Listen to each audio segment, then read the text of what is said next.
Hi friends, welcome to Relax Recipes. வழக்கமாக இட்லி தோசைக்கு நம்ம சட்னி சாம்பார் தான் பண்ணுவோம். இன்றைக்கி ஒரு காரச்சாரமான ஒரு ரெசிபி, இட்லி தோசை சப்பாத்திக்கு கூட மேட்ச் ஆகிற மாதிரி காரச்சாரமாக ஒரு ரெசிபி பார்க்க போகிறோங்க. இது ஒரு பாரம்பரியமான ரெசிபி தான். இதை புளி மிளகாய் அப்படின்னு சொல்லுவாங்க. இதை எப்படி பண்ணலான்னு பார்க்கலாம். பச்சை மிளகாயிலேயே காரம் கம்மியான வகை இருக்கும் இல்லையா, அதில் ஒரு கப் போல் கட் பண்ணி வச்சுக்கோங்க. இந்த மாதிரி காரம் கம்மியாக உள்ள பச்சை மிளகாய் கிடைக்கல, காரம் அதிகம் உள்ளது தான் கிடைச்சிது அப்படின்னா ஒரு கப் அளவுக்கு சின்ன வெங்காயம், ஒரு 10 போல் சின்ன வெங்காயம் கட் பண்ணி எடுத்து வச்சுக்கோங்க. ஒரு எலுமிச்சம்பழ அளவு புளியை நல்ல கட்டியாக கரைச்சி எடுத்துக்கோங்க. கல் உப்பு, தாளிக்கிறதுக்கு தேவையான கடுகு, உளுந்தம்பருப்பு, வெந்தயம், கருவேப்பிலை எடுத்து வச்சுக்கோங்க.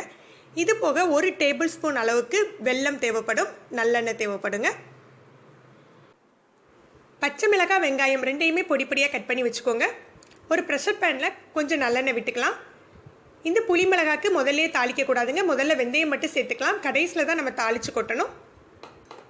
ஒரு 1/4 டீஸ்பூன் அளவுக்கு வெந்தயம் சேர்த்துக்கலாம். வெந்தயம் நல்லா பொரிஞ்ச பின்னால் நம்ம வெட்டி வச்சுருக்க சின்ன வெங்காயம் சேர்த்துடணுங்க. சின்ன வெங்காயம் நல்லா வதங்கின பிறகு தான் நம்ம பச்சை மிளகாவை சேர்த்துக்கணும். நான் இங்கே எடுத்துருக்க பச்சை மிளகாய் காரம் இல்லாத வகை, அதனால நான் சின்ன வெங்காயம் சேர்த்துக்கல. காரமான பச்சை மிளகாயாக இருந்தால் நீங்கள் 1 கப் அளவுக்கு சின்ன வெங்காயம் வதக்கிட்டு பச்சை மிளகாய் சேர்த்துக்கோங்க. இந்த பச்சை மிளகாவை எண்ணெயில் நல்லா வதக்கிக்கோணுங்க. ஃப்ளேமை நல்லா லோவில் வச்சுக்கோங்க, இல்லது முருகிடும். நீங்கள் லோவில் வச்சுட்டு நல்லா வதக்கிக்கோங்க.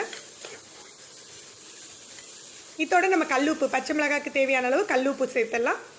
இதில் உப்பு புளி எல்லாமே தூக்கலாக தாங்க சேர்த்துக்கணும். ஏன்னா மிளகாவோட காரம் இருக்கு இல்லையா, அதுக்கு ஈடு கொடுக்குற மாதிரி உப்பு புளி ரெண்டுமே தூக்கலாக தான் சேர்த்துக்கணும்.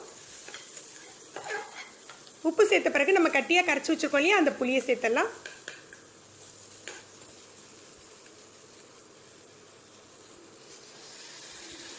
மிளகாய் வெந்த பிறகு நம்ம தேவைப்பட்டால் கூட எக்ஸ்ட்ரா புளி சேர்த்துக்கலாங்க. அதனால் இப்போ தேவையான அளவு புளி சேர்த்துக்கோங்க. உப்பு, புளி, மிளகாய், வெங்காயம் இது 4 கலந்து ஒரு கொதி வந்த பிறகு நம்ம ப்ரெஷர் பேனை மூடி ஒரு 6 விசில் வைக்க போகிறோங்க. மிளகாய் தானே சீக்கிரம் வெந்துடுமா அப்படின்னா வேகாது. உங்களுக்கு நல்ல மசீர பருவத்தில் வேகணும்.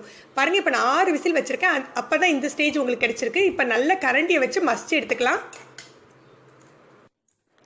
இன்னும் 2 விசில் கூட நீங்கள் வச்சுக்கலாம். ஏன்னா இந்த புளி மிளகாய்க்கு நல்ல மிளகாவும் வெங்காயம் மசிஞ்சிருந்தால் தான் நல்ல டேஸ்ட்டாக இருக்கும் உங்களுக்கு.